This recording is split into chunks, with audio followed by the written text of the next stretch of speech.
धनतेरस पर माता लक्ष्मी और श्री गणेश का पूजन।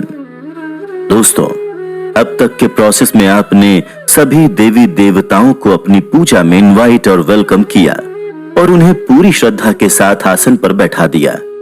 अब बारी है कलश स्थापना की।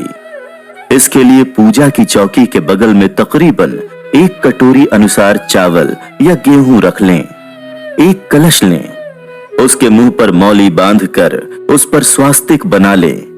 कलश में साफ पानी भरें। घर में गंगा जल हो तो थोड़ा सा वो भी कलश में मिला लें। उसके ऊपर आम के पत्ते लगाकर नारियल रख लें। ध्यान रहे, नारियल की जटाएं ऊपर की ओर होनी चाहिए। अब हमारा ये कलश तैयार है। इसे पूजा की चौकी के बगल में रखी अनाज की ढेरी पर रख दें। इसे कलश स्थापना कहते हैं। आपने देखा होगा कि हर बार पूजा में कलश की स्थापना जरूर होती है। ऐसा इसलिए किया जाता है क्योंकि पूजा में रखा गया कलश इस पूरे यूनिवर्स का, हमारे ग्लोब का प्रतीक होता है। हमारे शास्त्रों में कहा गया है, पानी में सारे देवी देवता निवास करते हैं, साथ ही सारे तीर्थ निवास करते हैं। इस तरह पूरी यूनिवर्स की सारी अच्छी शक्तियों को, देवी देवताओं को हम अपने पूजन में बुलाते हैं, उनकी स्थापना करते हैं और ये काम सिंबॉलिक तरीके से कलश स्थापना द्वारा किया जाता है। वेदों में एक मंत्र है जिसके अनुसार कलश के मुंह में भगवान विष्णु का निवास है, उसके गले में भगवान शिव का और उसके नीचे के हिस्से में ब्रह्मा जी का निवास है।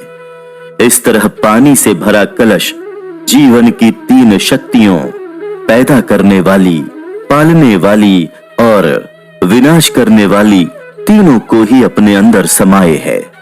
तो जब भी पूजा में कलश रखें, इस भावना के साथ रखें कि इस समय हमने संसार की सारी अच्छी शक्तियों को, सारे देवी देवताओं को अपने पूजन में बुलाया है और उन्हें स्थापित किया है। उनकी कृपा हम पर बनी हुई है। पूजा में हल्दी से पीली की गई कौड़ियां, खरीदे हुए सिक्के, बर्तन भी रखें। वैसे ये आपके ऊपर है, जैसा आपके यहाँ होता है आप वैसा भी कर सकते हैं। इसके बाद शुद्ध देसी घी का दीपक जलाएं। इसे भी चावल की ढेरी के आसन पर बिठाएं। दीपक सूर्य भगवान का प्रतीक है, जिनकी रोशनी से हमें जीवन मिलता है।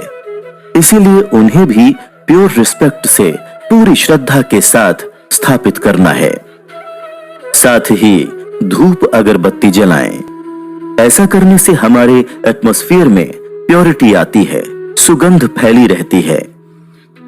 फिर एक बार हाथ जोड़कर सभी देवी देवताओं से मन में प्रार्थना करें कि वो आपके पूजन को स्वीकार करें, आपकी गलतियों को माफ करें और आप पर अपनी कृपा दृष्टि, अपनी ब्लेसिंग्स बनाए रखें।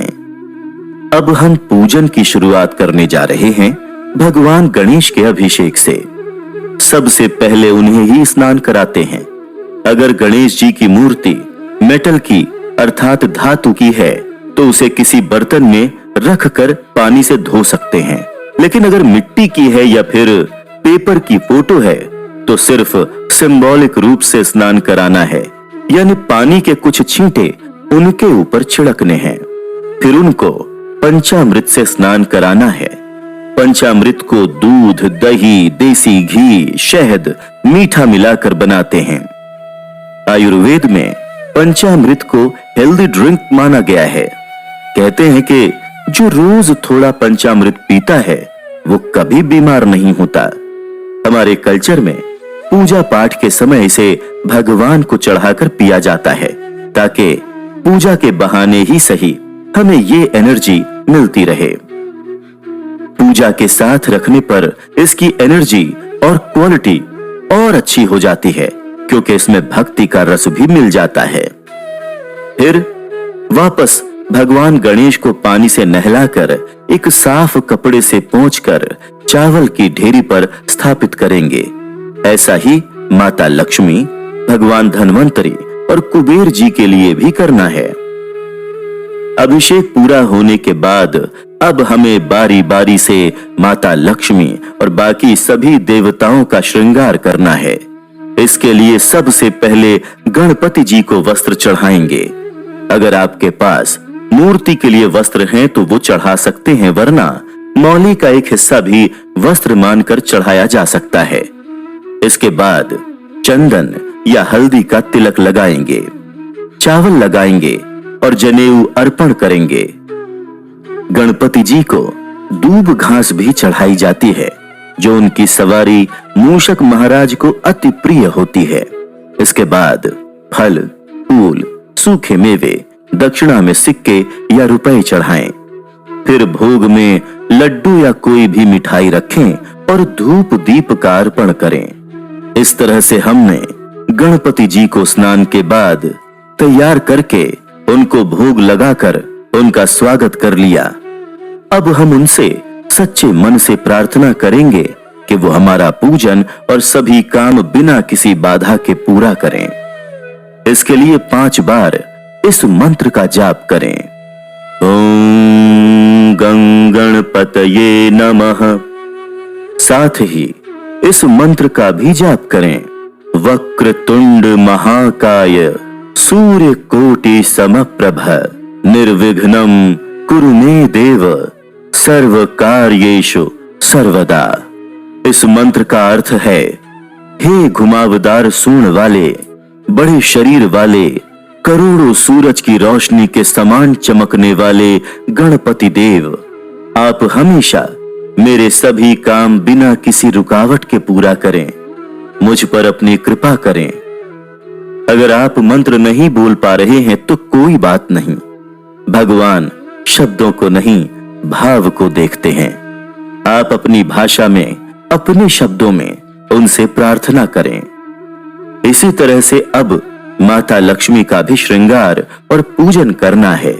उन्हें वस्त्र, रोली का तिलक, पान, सुपारी, फल, फूल, सूखे मेवे, दक्षिणा में सिक्के या रुपए चढ़ाएं।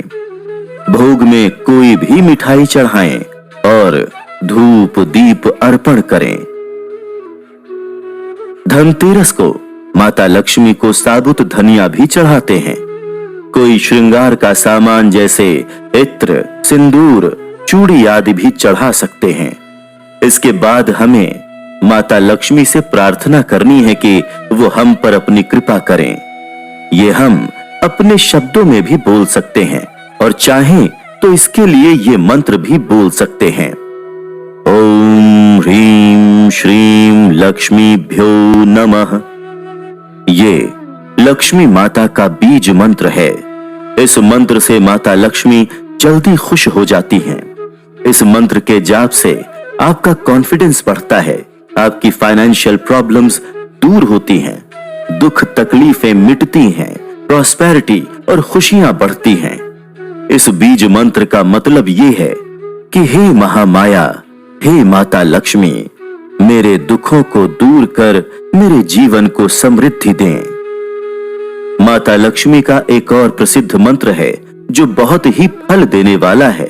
महालक्ष्मी नमस्तुभ्यं, नमस्तुभ्यं सुरेश्वरी, हरिप्रिये नमस्तुभ्यं, नमस्तुभ्यं दयानिधे, पद्मालये नमस्तुभ्यं, नमस्तुभ्यं च सर्वदे, सर्वभूत हितार्थाय वसु सृष्टिम सदा कुरुम।